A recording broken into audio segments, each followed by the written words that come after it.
And we are live. Welcome, thrice welcome to JWC Livestream. JWC Livestream Story Autopsy with Ricky and Tom, and special guest author Amber Danson. I'm Ricky. I'm so happy you're here to listen to us talk about creative stuff. Tom, are you there? Yes, I'm there. How's everything? Oh, wonderful, Howdy. Tom. There we go. Welcome. Today's Amber. Star Trek's birthday, by the way. Hi. Oh, yeah, that's true. So, anyway, Amber, hello. Hi, everyone. Well, Star Trek's birthday and many other things going on as well. The world is in a crazy place, but creativity is the solution to your stress. You get away from the world for a little while and write, conceptualize, make some chapters. Mm-hmm. It's very, very satisfying and can be rewarding also. My creativity has been revolving around writing this sci-fi book, 6, or Chronicles of Chiron, I think. I'm not sure. I have about 18,000 words of this thing, and it's real tasty. I'm really getting into it now. Experimental novel. I've been writing some poems lately, which we'll have some updates on soon. Hopefully this Monday, we're going to be doing a poetry live stream. I wrote some stuff. We'll eventually do some reads. And I got novel projects all over the place. All I want to do is write. How you doing, Tom? How's your creative angle going? Really good. My Florida novel is pushing 50,000 words. Ooh, beautiful. Yeah, and the main characters are just getting organized to start their hunt for this thing. They figured out where it might strike next, and they're going to go after it. And cool. That's a lot of fun. And I think I may have found an editor for Emily. Oh, wonderful. A friend of a friend who's, I actually have two people on tap that might.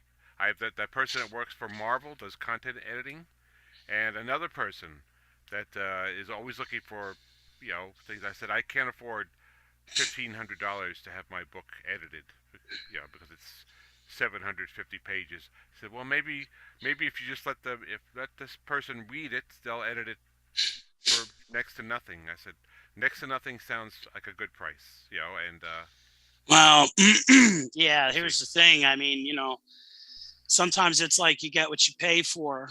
So be cautious there. And I like to do my best to reward the editor with at least something, I mean, it's hard work, but it's like, where are you going to get the money? It's so difficult. Like, I'm not pretending for 1 minute that it's easy. I'm juggling all kinds of books, trying to get them into print. So yeah, so that's awesome. I'm glad you made that connection though.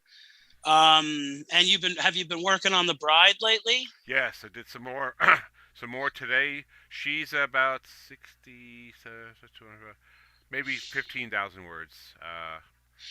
I'm just excellent. Just writing where there's the Agartha group. Nice.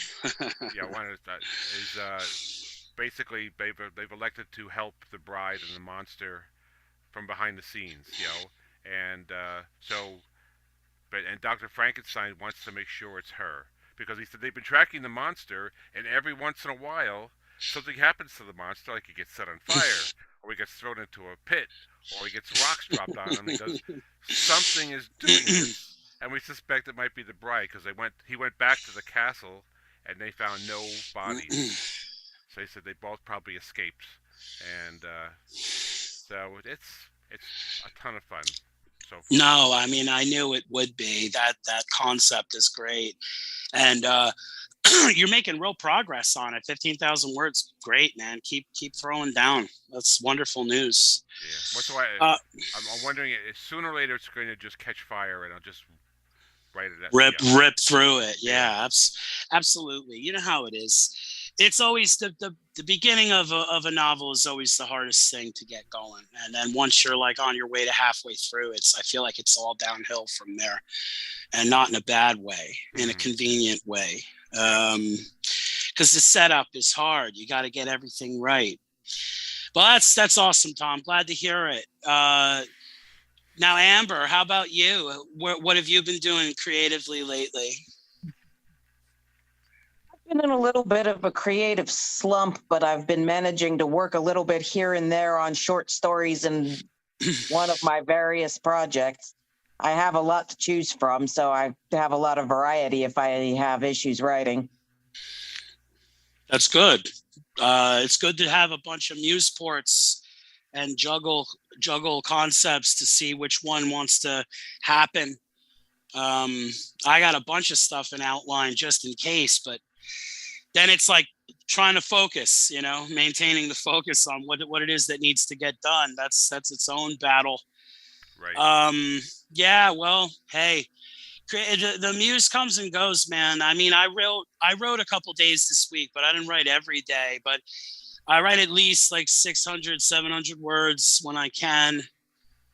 So that's all you got to do. Stephen King says write 1,000 words a day, if you can, So, well, that's great. Not great that you're in a slump, but great that you got a lot of projects to work on. It's only a matter of time before the muse will strike again, Mm-hmm. So how about you? Do you have anything to read tonight? Yeah, I was thinking of reading the first chapter I have of And Then There Was Her, which is my romantic thriller suspense crime novel genre straddling piece that I'm working on. It takes the boyfriend for hire trope and has him fall for her, which I know has been done, but that has her be a serial killer who kind of messes up his life too, which I don't think has been done. No, there's original takes on stuff that's been worked out, but there's nothing new under the sun. No one invents the color blue. You're just trying to make your own shade. That's all it is. So yeah, I mean, your shorts are fantastic. So if you want to read it, that would be great. I'd love to hear it. Okay.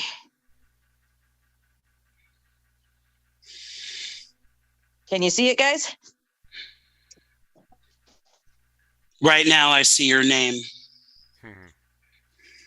It said I was sharing. You can't see it? No, not yet. Sometimes it takes a little while, though. It should come up soon. It's doing a little donut saying it's doing it. Because sometimes it's iffy, Don't sweat it.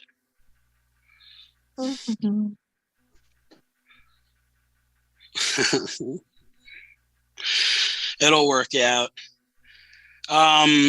So while we're waiting for that, I suppose I can just read it because I can't figure out how to share off of my phone. Yeah, that's okay. You could read it. We'll figure it out for next time, Okay. Yeah. The first one was an accident, but it's true what they say, nobody forgets the firsts. First crush, first kiss, first kill. Most people didn't kill. Daphne knew that in the objective way she knew right from wrong. She also knew the saying, 2 wrongs don't make a right. But some wrongs were impossible to right, and that's where she stepped in. There, that was the last ampoule. How thoughtful of Lisa to be diabetic. The death plan practically wrote itself for her. Others were harder, but Lisa? Daphne smiled as she put her next victim's insulin away. A simple matter of replacing low-dose insulin with high-dose insulin, and that bitch would be gone in a matter of hours. A tragic accident. Daphne sneaked from her prey's apartment the same way she came in, through the fire escape.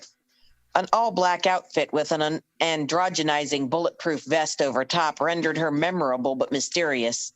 Forever a shadow glimpsed from the window, but with no clues to appearance. Once down the ladder, she removed her latex gloves and stuffed them in her pocket for later disposal. Out of the alley, and once she was sure she was unobserved, she pulled off the ski mask. This late at night, her odds of meeting anyone were slim, and she didn't want to look suspicious in case a patrol car rolled by. The deed was done. Lisa's death might not ease Mark's broken heart, but it would keep her from hurting him, or anyone else, ever again. She put in one earbud and listened to mindless pop music while she walked back to her car. In order to avoid witnesses, she had parked a few blocks away. Keeping her pace to a sedate walk was difficult, but she didn't want to draw attention to herself. The faint scuff of a shoe against cement was her only warning before someone grabbed her from behind. Startled, she reacted without thinking. Elbow to the gut made him release her, followed by a quick spin and the heel of her hand into the center of his face. Bone crunched, blood spurted. He let out a howl and dropped to the ground. Content with this and unwilling to risk a brush with police, Daphne resumed her trek with more vigor. It wouldn't do if she ended up in the center of some street brawl. The last thing she needed was an official record that she had been in the neighborhood before Lisa's tragic death, even though the cause would be listed as accidental rather than homicide. Grinning, she jogged the last few feet to her waiting car. Staring at the darkened car window was almost like looking in a mirror. Cassandra McIntyre struggled to focus on the scenery blurring past, preferring that to wallowing in her thoughts. Instead, all she could see was her sister's face, her own face, since they were twins. Sweet, delicate Daphne. The whole family worried for her. Cassandra worried something would happen to Daphne.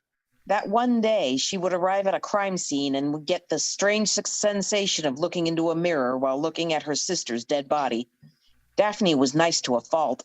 Exactly the type that a predator would see as easy prey, and as a detective with the Dallas Special Victims Unit, Cassandra knew all too well how depraved some of those predators could be. Scene's not pretty. Detective Rodriguez's voice broke her concentration. Never is. I mean, it's worse this time. Victim's a kid. Cassandra let out a groan. Great. How old? 13 or so. Emmy's on the scene now. We'll find out more when we get there. She glanced at her partner of 4 years. Their time together went past the way the nighttime scenery passed the car window, in a dark and confusing blur. Rodriguez made it clear from the beginning that he didn't like being partnered with a woman, but Cassandra had forced him to see her worth several times. Hopefully that meant the rocky part of their relationship was over. Nobody's going to blame you if you have a hard time with this case. First DB and all. Cassandra scowled at him. Being an SVU detective instead of a homicide detective doesn't mean I can't handle a body, even if it's a kid. I'm just saying is all. There was no censure in Rodriguez's voice. I puked with my first. But then that was a welfare check on an old man the neighbors hadn't seen recently, and he'd been dead for over a week. I'll be fine, she insisted. She needed to believe that, though dread clenched her innards. She knew with awful certainty that she did not want to see whatever awaited them at the scene. But she was just as certain that it was her job to look in order to find justice.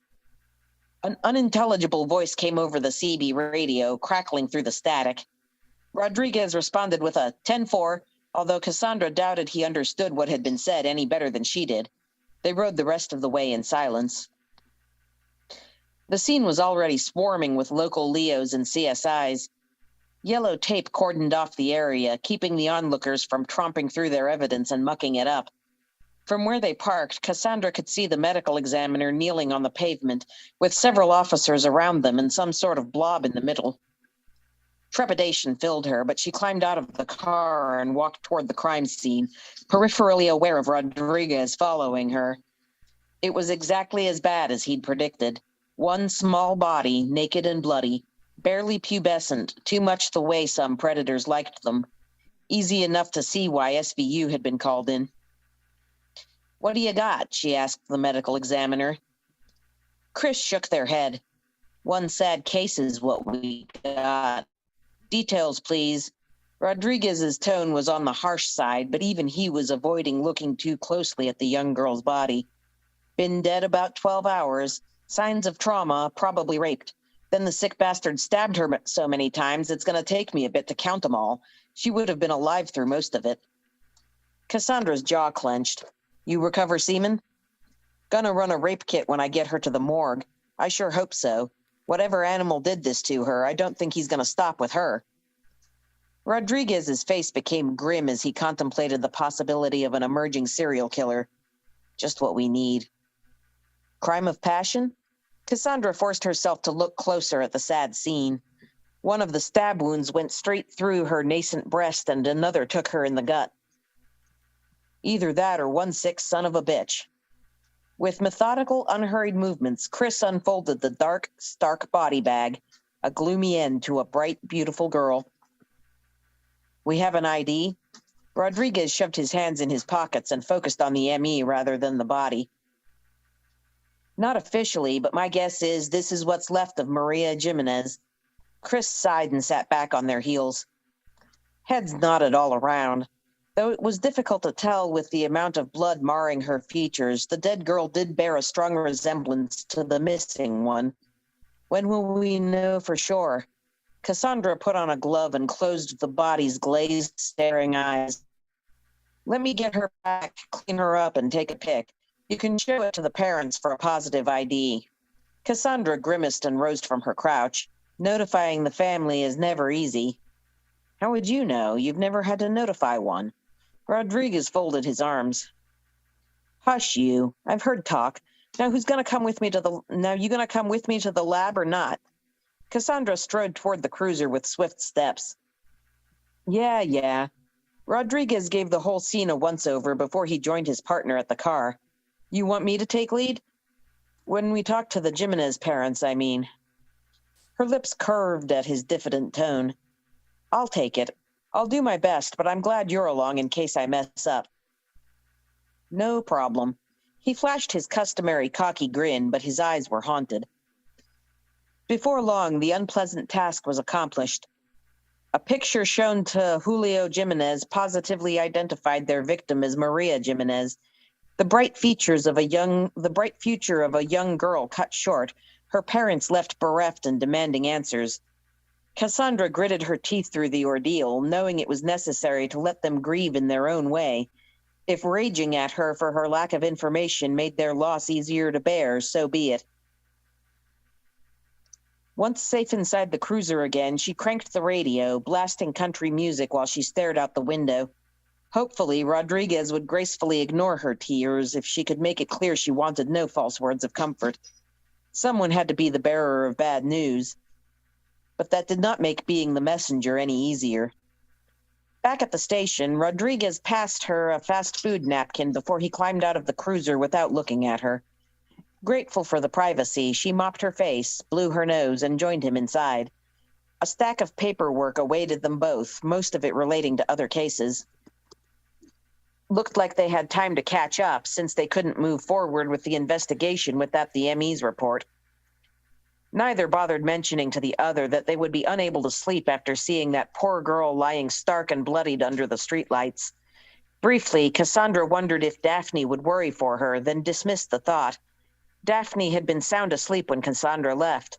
As long as she was back by dawn, she would be home in plenty of time to have breakfast with her twin before tackling the challenges of the day. Her eyes were gritty and hot by the time she left the station. With the sky still dark but for a smudge in the east, she made her way to the apartment she shared with her sister. Much to her surprise, Daphne was awake when she came in, humming to herself while she set up the coffee maker. She gave Cassandra a dazzling smile and said, "Did you get a case last night?" Cassandra's lips quirked. "You know me so well. It's a sad one, too. Dead teenager. I hate it when the victim's a kid." "Is working SVU too hard for you?" Daphne's tone was neutral, but her sea-green eyes were filled with sympathy. Cassandra shook her head and plopped into the kitchen chair. Bracing her head in her hands, she watched her twin finish with the coffee maker and pull 2 mugs out of the cupboard. "I want to make a difference for the living victims if I can and bring justice to the dead ones. I prefer SVU because it's not always a corpse, though the living ones can be harder than the dead ones in their own way." "I bet. Caramel or hazelnut?" "Hazelnut today, thanks." For many moments, Daphne scooped sugar and powdered creamer into the mugs in silence. When she met her sister's gaze, there was something new in her eyes. Secrets. Since when had Daphne kept her thoughts hidden? Puzzled, Cassandra focused her attention on her twin. Daphne's eyes bore the same dark smudges she suspected her own possessed, meaning Daphne hadn't slept either. You look awful. Didn't you sleep? Would Daphne actually lie to her? Daphne shook her head. I was tossing and turning when I heard you leave. I thought I would be able to get back to sleep while I worried about what you might be I thought I would never be able to get back to sleep while I worried what you might be facing. So I got up and took care of a few chores. The answer was somehow evasive, though thorough. Cassandra narrowed her eyes and switched to the language they had shared since before they had a full grasp of English. Daphne, talk to me. This is not something you can help me with. Daphne kept her face turned away, fussing unnecessarily with the coffee mugs. Please, you can tell me anything. Am I not allowed to have secrets? Daphne hunched her shoulders, pressing her palms against the countertop. Wary of pushing her harder, Cassandra popped out of her chair and went to the fridge. Do we have any fruit left? Some grapes and a plum. Daphne twitched a half smile in her direction, letting her know she was forgiven for prying. Cassandra mirrored the expression, making a full smile between them before she retrieved a bunch of grapes from the fridge and settled herself at the kitchen table. Casual talk flowed between them, mostly in English, since they reserved their secret language for secret matters now that they were adults.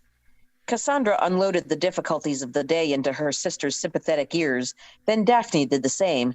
But even as she bemoaned a difficult client, Cassandra could tell something was off. Daphne couldn't lie to her without her knowing, and while she didn't think Daphne's words were untrue, she couldn't help but wonder what her sister was hiding.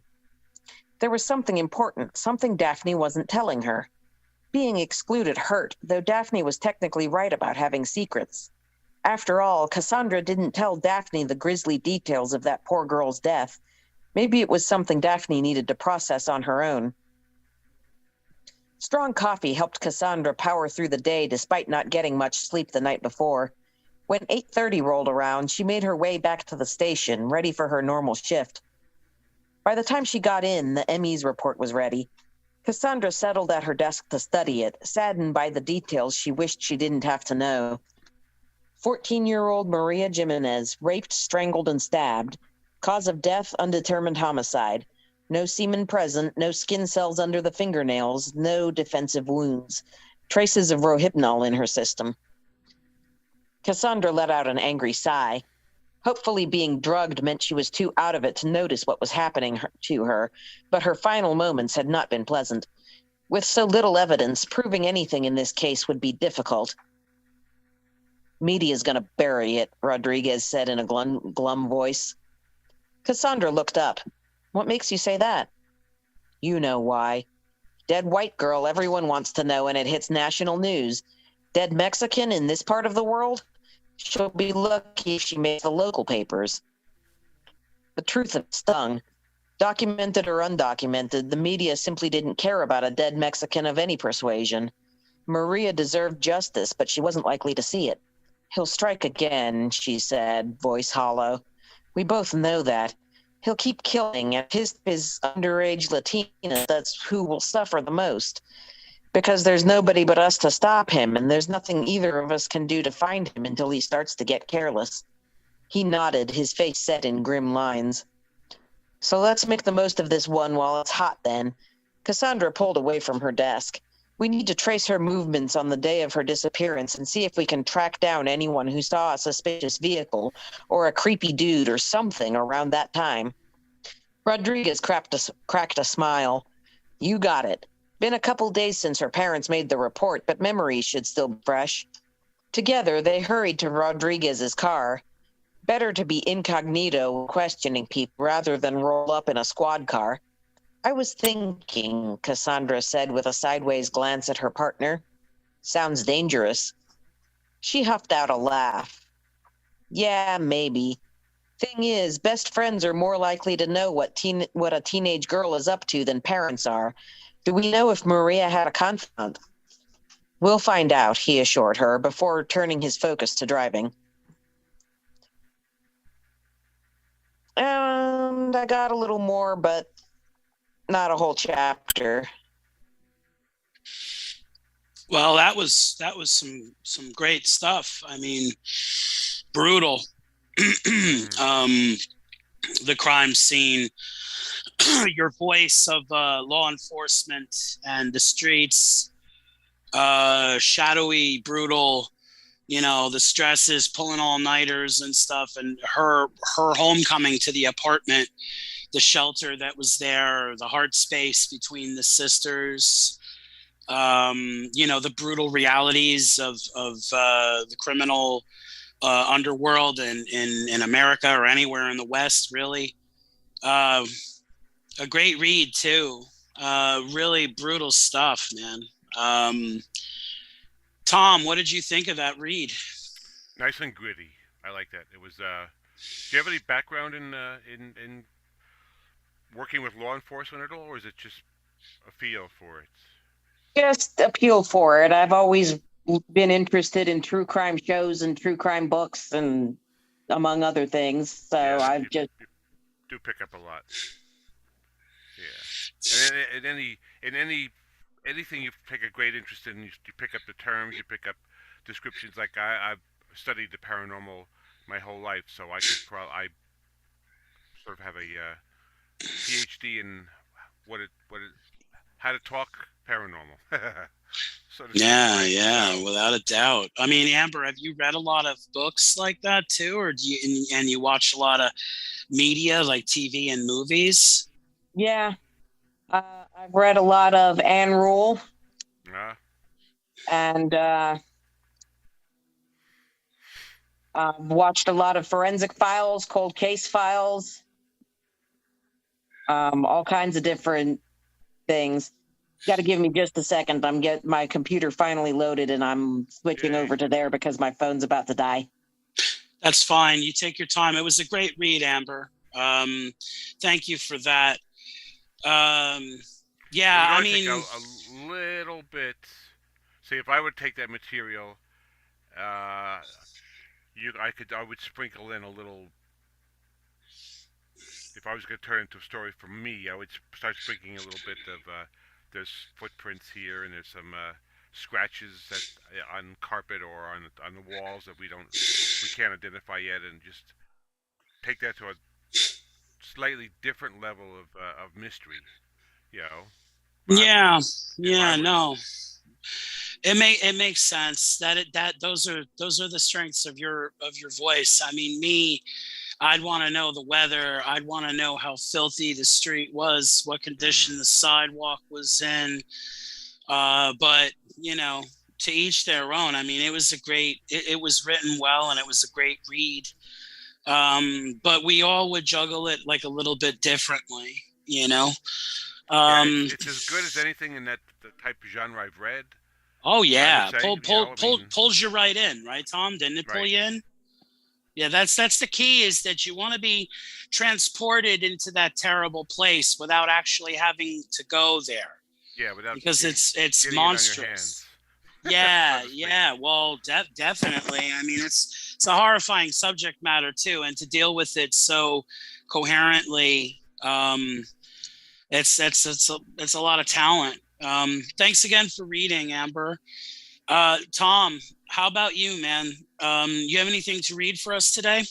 I do. I'm going to continue with the first chapter of my Shirella book. Oh, she's gone. Should we wait for her? No, because she said for her phone. She's signed in on the other thing. Her phone was about to die, so she's switching over. It's up to you, man. You can go ahead and what are you going to read? You're going to read Shirella? The continuation of chapter 1, right? Yeah. So lay it on us. Amber is going to be right back. Basically, what do you call it? Shirella's assured O'Hara that she wouldn't cut his head off for saying that she was beautiful. So, yeah. So I have things here. In your armor. No, it says there. Thank you for the compliment. I get so involved with my tasks, sometimes I forget the little things. In your armor, no wonder. It must weigh a ton. This is no heavier than cotton cloth, and just as comfortable. Is that true? Here, touch. She untied one gauntlet hanging on her side and handed it to him. O'Hara took the thick glove and hefted it. It felt lighter than he expected. The metal, silky and smooth like cloth, seemed like cotton. He held it up to his eyes for a closer view. Interwoven into a mesh resembling short-haired wool were thousands of tiny metal rings. To his amazement, the forearm-length garment weighed as much as one of cotton would have. "This is incredible," said O'Hara. "What is it made of?" "Ethalium," said Shirella. "It's a magic metal." "There is that word again." "Which word?" "Magic. Are you going to stand there and tell me there's such a thing as real magic here?" "Yes, I am," said Shirella. As she spoke, a ceramic cup floated from behind her back and moved just in front of O'Hara. He stared at it for a second, then grabbed it as gravity took hold. "How did you do that?" said O'Hara, skeptical expression coming over his face. "I did it. A simple parlor trick," said Miyahab. "He's one of the magic folks," said Daljin. His voice trailed off as he looked over at the table next to O'Hara. There lay his clothes and his possessions. O'Hara did not care. He had more interest in hearing about Shirella. She wasn't at all like the women he recalled from his past, and not just her considerable beauty appealing her to him. Her modesty, sureness of self, and impatience, with the idle talk, were as impressive as her looks. He turned to stare at Daljin, who babbled to himself. Sweat ran down past the man's ears and pooled at the base of his chin. "Are you all right?" O'Hara looked at the cleric. Daljin half turned to Shirella and motioned for her to come closer. She waited as the cleric lifted one edge of O'Hara's shirt and pulled it back. On the table lay a thick leather belt, adorned with an odd-looking hammer and a knife with a flat point. A small pouch sat under a wooden disc with a green marble in its center. The belt buckle caught and held Daljin's attention. In the center of the belt buckle sat a square white gemstone. Set into the center of the buckle lay a bright red crystal hexagon. O'Hara reached out to touch it. Daljin grasped. The buckle felt warm to the touch, or rather, the crystal did. It seemed as if it had been in direct sunlight for an hour. The warmth did not fade, however. O'Hara felt pleasure with the pleasure it gave him. He seemed alive and clear-headed at once. Gone were all of his aches and soreness. He had the vitality of someone half his age. He looked at Daljin and smiled. "Would you like to touch it?" Daljin's eyes grew round and wide with terror. No, it's quite all right, thank you. Better not to take any chances." "You have touched Ermal in the past and suffered no ill effects," said Shirella, who slid her chair closer to the table. "True enough, but you are not evil, Shirella," the cleric said. "Does O'Hara seem evil?" "No." "O'Hara, are you an evil person?" she asked, not at all serious.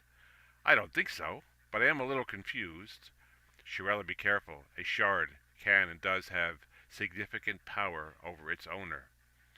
"Has an evil person ever possessed a sun shard?" Shirella asked the cleric, raising her eyebrows and tilting her head. Daljin shrugged. He looked at Miyahab, the mage.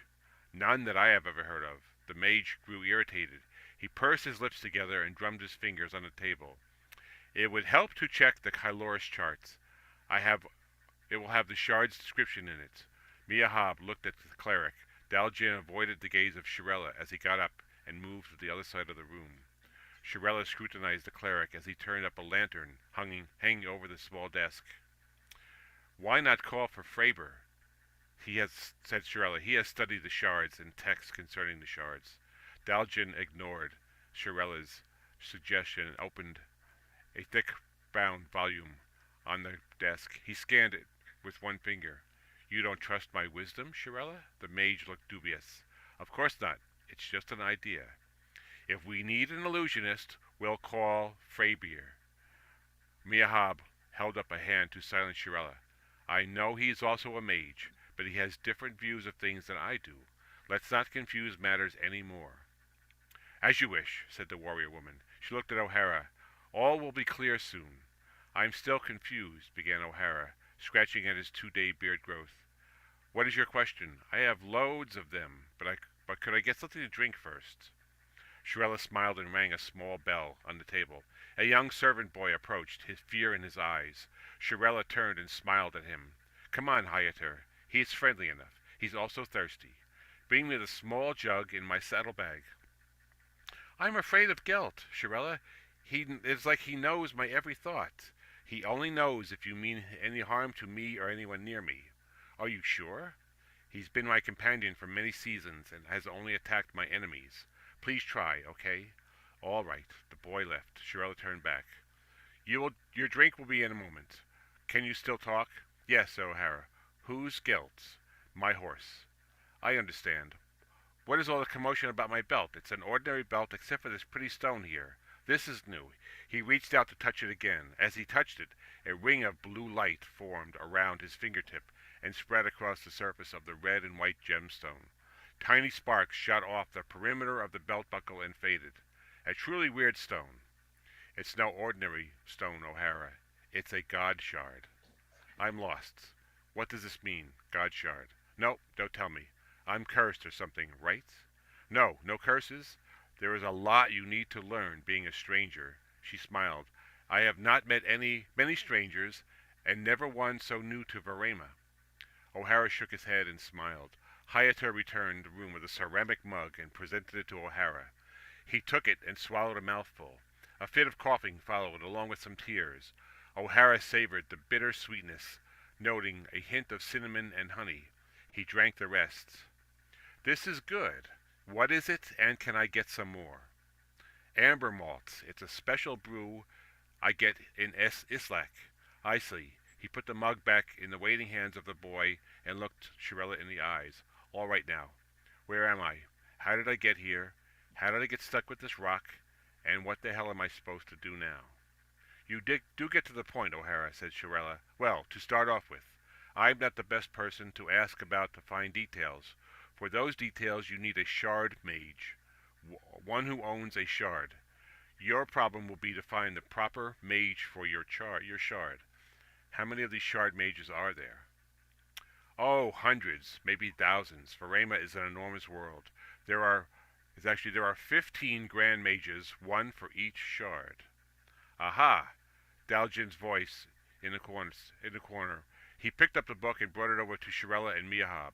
O'Hara looked down at the page. The language looked unfamiliar to O'Hara. There he saw a crude drawing of his stone at the bottom of the page. It is Hako, the shard of Pradara, goddess of the four winds, Miyahab said, with a little smile as he took the book from Daljin. Goddess of the four winds? Began O'Hara.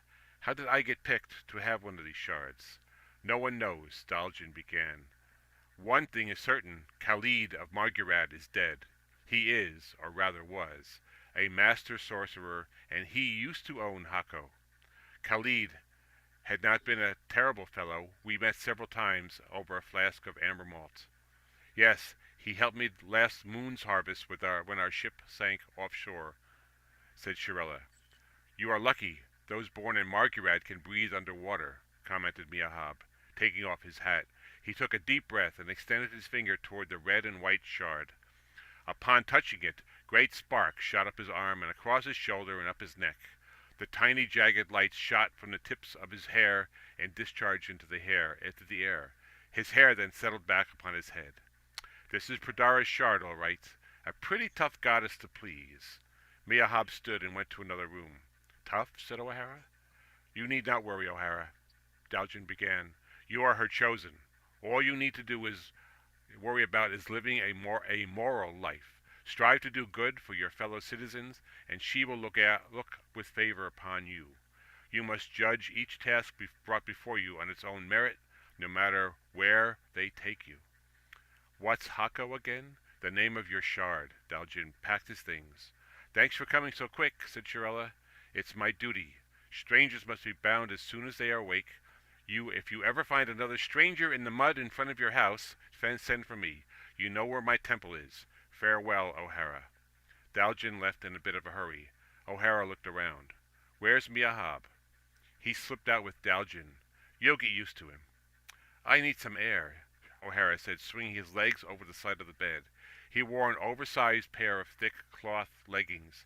He drew the leather drawstring tight to his waist, stood on legs less than steady than an old bar stool, and took a step.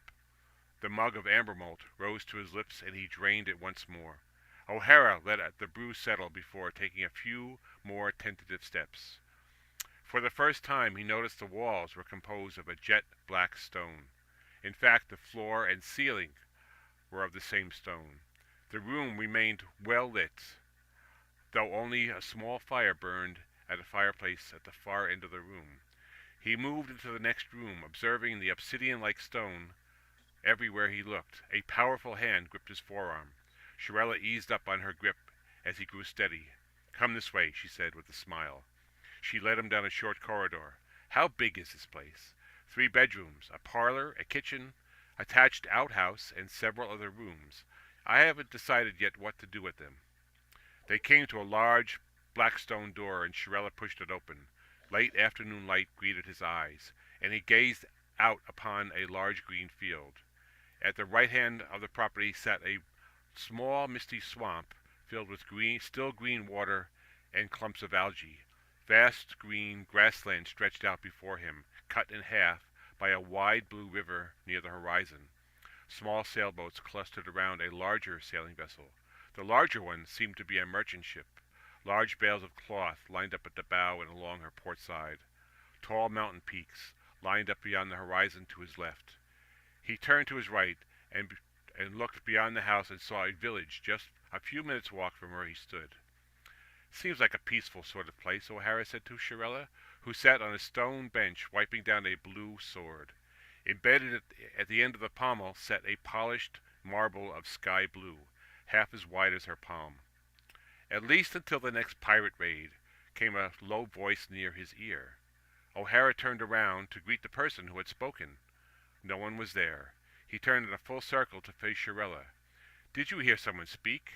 Shirella looked up at him. "No."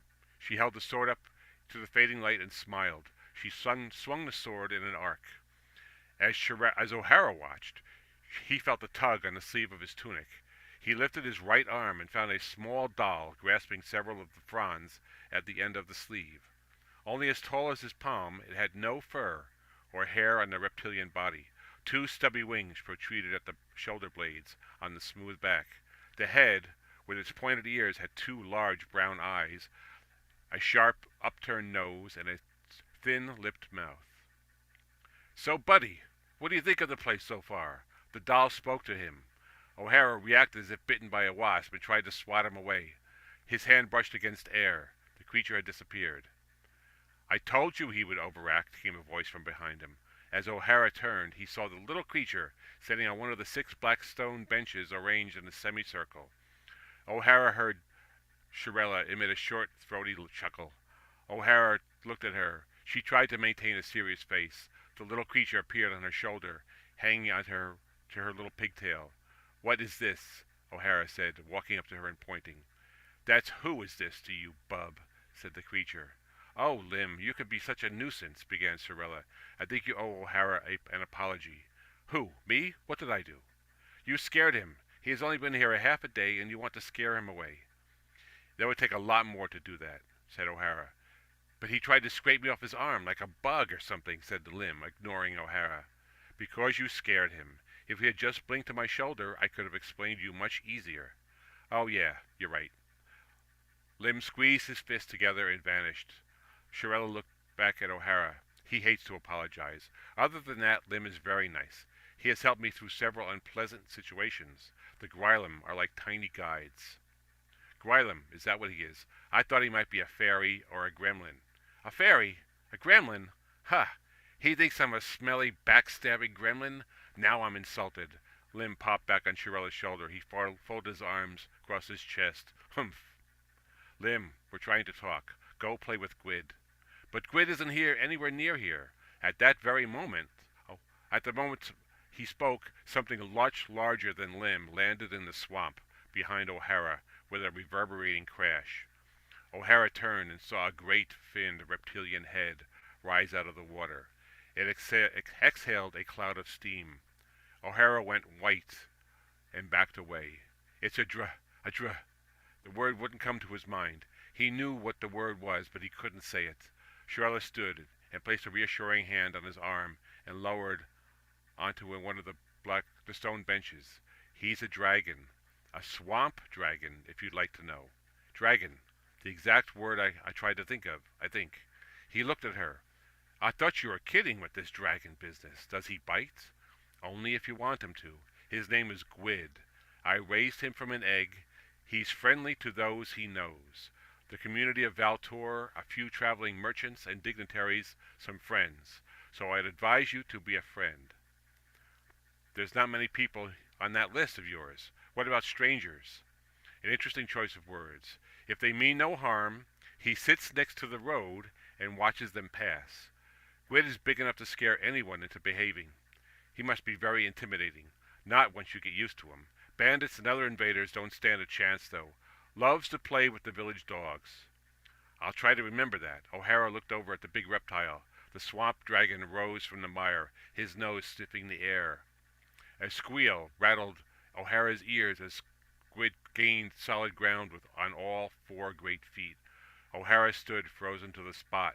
The reptile had to be close to the size of Shirella's house.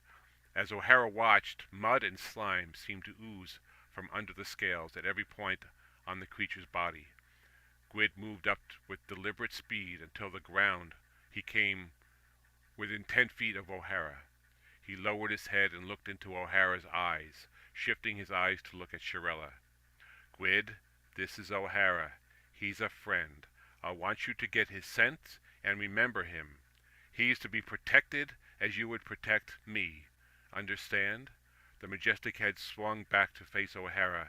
A grown man could have disappeared up one of its great nostrils. Don't worry, O'Hara. You're in no danger. Trust me. Just let him get your scent.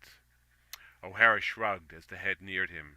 He had never feared a dog in his life, but this dragon had to be 100 times the size of the biggest dog that ever lived. Still, Gwyd moved slow, as if to sense O'Hara's fear. Its nose came close enough for O'Hara to touch if he dared. As the dragon inhaled deep, the hair on O'Hara's head stood up as it did the edges of his tunic. Seconds later, Gwyd let out another small squeal and backed away. The dragon backed away and curled up at the edge of the swamp. With a loud grunt, he closed his eyes. O'Hara let out a breath he didn't realize he had been holding. Is that it? He asked. He's like a dog. Except Gwyd is much smarter than any dog. He'll remember who you are for the rest of your life, and he'll know your grandchildren's children. How old do dragons get? Depending on the dragon, many of them live about 200 years. Swamp dragons live over 500 years. No one truly knows.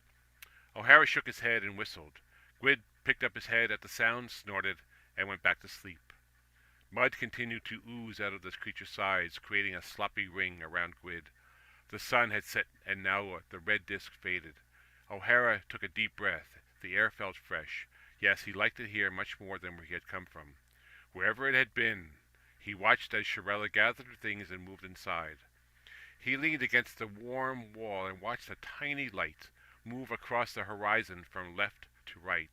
The light grew larger as it passed the swamp and disappeared behind the house.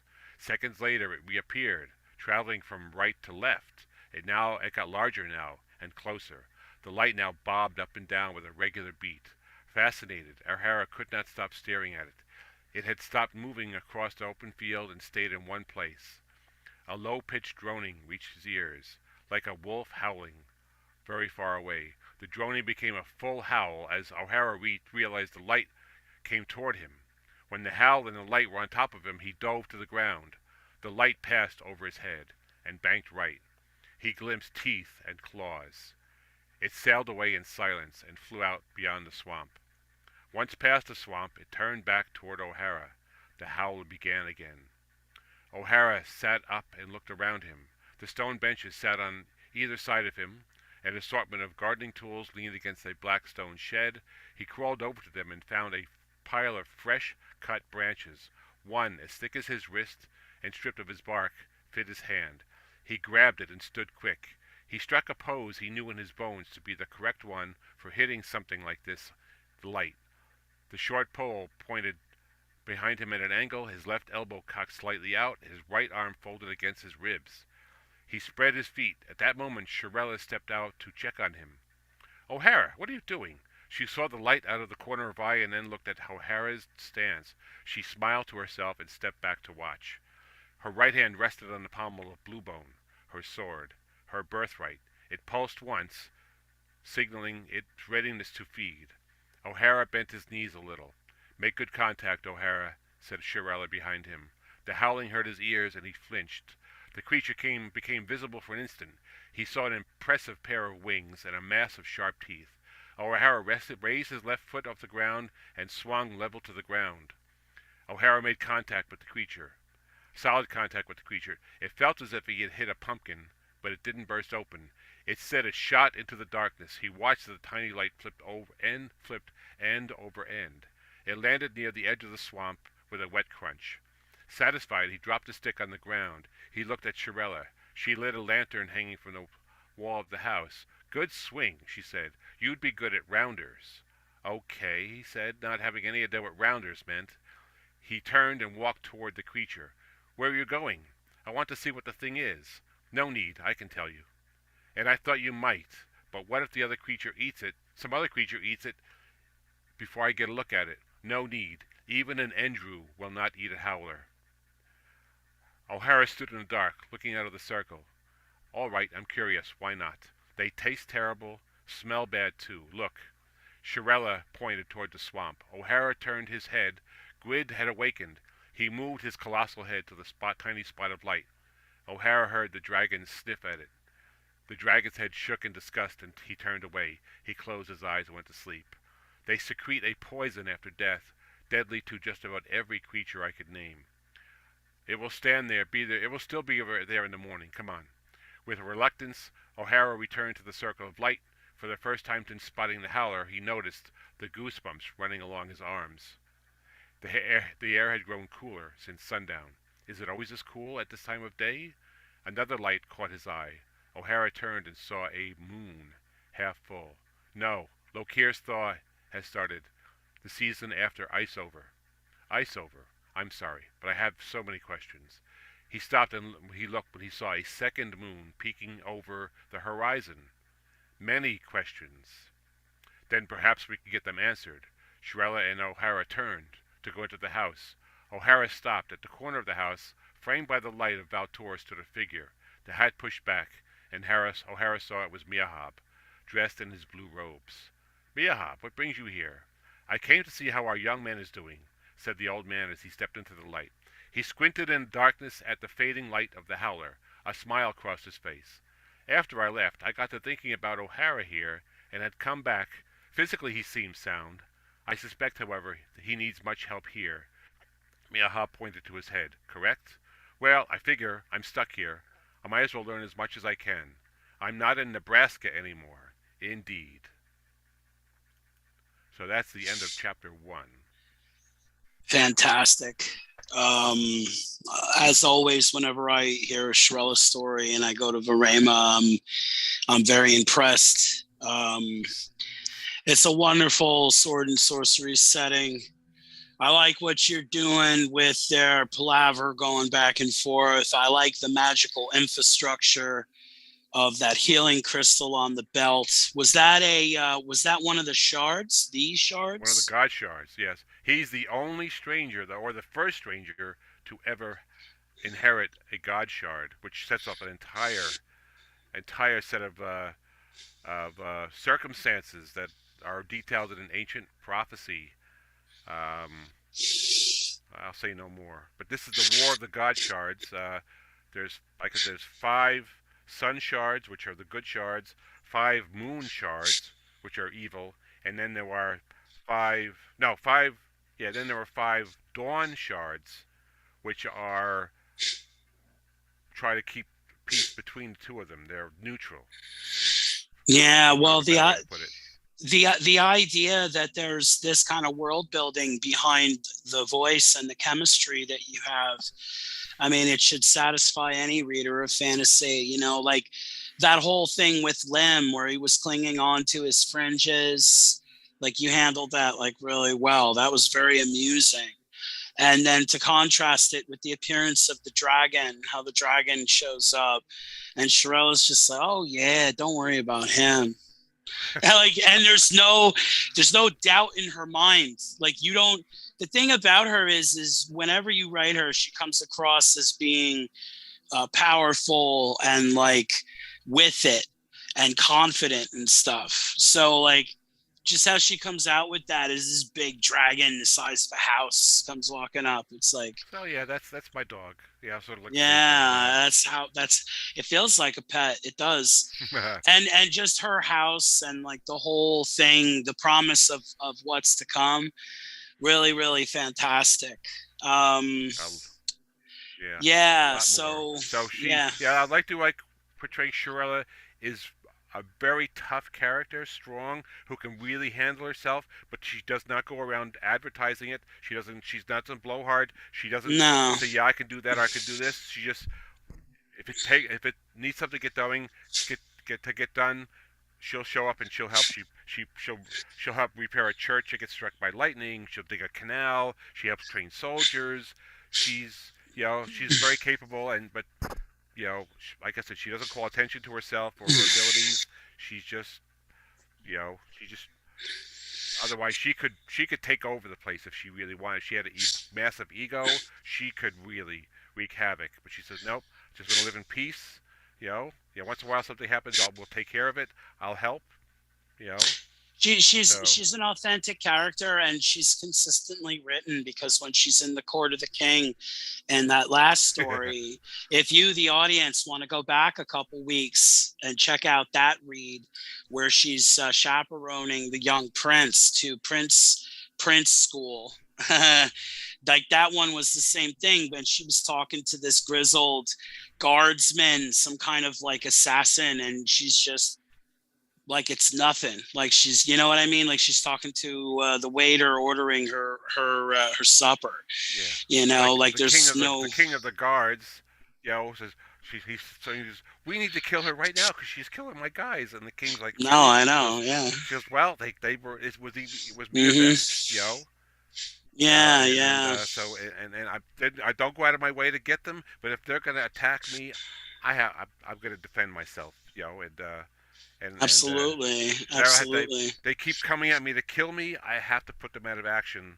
Mm-hmm. And this guy's like, you didn't have to kill them all. It's just yeah. It is what it is. No, she's mighty, and the idea she's got a pet dragon. She kills dragons. She hangs out with a little dude like Lim. She's got O'Hara now from another world. It's like she has her horse is psychic. Daljin. Yeah, that's true too. We went over that a long time ago. You told me that there's a telepresence between her and the horse, right? Which is really great. How deep does it go? Is it like Beastmaster where she can see through its eyes, or is it just conversation? The horse understands everything anybody says, which is, you got to be really careful around him. He has two nodes just by his ears that are telepathic nodes, and oh, cool, anatomical change. He's very protective of her. Yeah, sure. I mean, she's a great owner to have. She's very respectful and outstanding. So she treats. I'm sure she treats her animals nicely. Oh, the horse gets his daily apples and special oatmeal and steel cutouts. She's very grateful for what she has. Also, every day she's grateful, and the horses are only available at the Black Ice Kingdom up way at the North Pole. That's where they're bred. And, so they're very that's probably the only one within 1,000 miles, 500 miles of the village that has this horse, because they're usually kept up north to do the heavy lifting and they're workhorses. They're like big Clydesdale type things. Yeah. Well, those are gigantic horses, man. Is her house made of black ice? It is. Yeah, that's It was a really gift. cool. She rescued the prince, who's the heir to the kingdom. This will come up in the story. She rescued him, and the king was really so grateful. And he took her. She went up to the Black Ice Kingdom, and they made her a general in their army, and an honorary this and that, and medals. And Hmm. he's like, anybody would have done it. He goes, no, not everybody would have helped the prince when he was like 10 years old, and so she went Hmm. home and she settled in Valtor. One day, this ship showed up, laden with blocks of black ice, and he goes, the king has decided to reward you by building you a house made of black ice. And she said, they said, What what a kind of rooms do you want? How do you want it to look? And they built it for her. And black ice is really interesting. When it's uncured, you can do anything with it. You can chip it, you can shape it, you can. But once it's basically once it sets it and the the water goes out of it, it's incredible stuff. It keeps her, it keeps durable, the right? house, yeah, immensely durable. She can put a tiny fire in the fireplace, heats the whole house. And in the Oh, okay. summertime, it also repels the sunlight. It keeps her house cool in the middle of summer. It's That's just lovely. if you make a knife out of it, the blade it'll never go dull. See, that's Yeah, how it works. That's how it works, folks. You got to have magical infrastructure. You got to come up with fantastical substances that have unique properties. You got to have something like that healing crystal, that God shard, so you can describe the way the magic flows, the little tricks, the little things that it does. It's the thought experiment that helps the fantasy really become real in your mind. It mm, gets you thinking. Like the unreal has a industrial reality or some sort of thing you can expect of it, and in that right. expectation lives something solid, that you can go, oh, okay, well, if I had some of that stuff, it would be cool. And then, Yeah. very, very useful for fantasy. Well done, Tom. As always So with Skrilla. yeah, now O'Hara's shard is not a healing stone. It Oh, I'm belongs to sorry. the I no, it's thought okay. that's. No, it belongs to the goddess of the four winds. So I heard that. he will Yeah. have control over the wind, and also things that fly. His what do you call it? What do you call it? Which is his familiars, or a certain creature that's very majestic will become Mm. his version of his companion animal. And Cool. Cool. And you'll unpack so that in the it's novel. I'm looking forward to yes. checking that out. Well, folks, that was a great read, Tom. Thanks a lot, as always. Well, we're about out of time, folks. Uh, So you know how all good things must come to an end, and time flies while you're having fun, and all that other silly gooseiance. Um, so it's time for plugs before we take off. It's a great show. Amber Danson had a little technical difficulties with her situation, so with her phone and whatever, but I'll plug for her. She has a book called Death's Nightmare. Death's Nightmare by Amber Danson. That's on Amazon.com. Go check it out. You heard her CSI routine, the way she writes, her voice, how brutal it was, and how she was able to convey all those cityscapes and apartment getaways. Her book Death's Nightmares got some similar situations. Go check it out. Amber Danson, Amazon.com. Tom, what are you selling today, man? my two book collections, short story collections on Amazon. Dwellers in the Shadows is one, and the second one has come out recently. Is it still out there? Yeah, So I yeah. believe I have more on the way, That's good. That's including good a to hear. John Pentgram collection. Whoa, now that's news, Yeah, folks. I'm dying that to should see be that. interesting. I'll buy it soon as you. If it's Pankram, I'll buy it as soon as you put it out. You know that. Yeah, so Tom I have Tiernan. enough to put. Yeah, I have enough Pencrim Chronicles to put between two covers. I'm pretty sure. I think so, and it's worthy to do so. That's for sure. Thomas Tiernan, Amazon.com. Check out his stuff. My name's Ricky. My author name is Richard Andrew Olkus. I have a book on Amazon. I got a couple books on Amazon, but today I'm selling Babbletron After the Fire. It's a it's a dystopian cyberpunk book, a novella. I had a lot of fun writing it. Check it out. Amazon.com, Richard Andrew Olkus, Babbletron After the Fire. And the other thing I'd like to plug is JWC, as in JWC Livestream. JWC means Joe's Writers Club. We have a fantastic writers community, people getting together. We have meetings, a meeting on Tuesday, every Tuesday at 7 p.m. Eastern time, where we get together and we read and we talk creativity. It's a lot of fun. You should come check it out. To do that, please go to joeswriters.club. That's our forums. Sign up there. It's free. And then you can go to our Zoom meetings, bring your stuff to read. It's immensely fulfilling and satisfying, and it's a great time every time we do it. Go to joeswritersclub.com too and check out our blogs. We got blog situations. And when you sign up at joeswriters.club, we have a workshop for SEO articles and blogs and stuff like that. Sign up to check that out and learn about search engine optimization. We're going to have some more too very soon. We're working on some other workshops. That's Joe's Writers Club. Go check us out. And as always, visit our YouTube channel, like and subscribe. Help us out. We're trying to grow our membership all over the place. The more we have, like the more people who join us, the more we'll be able to get done. And we want to help everyone, with their writing and share our creative obsession with you.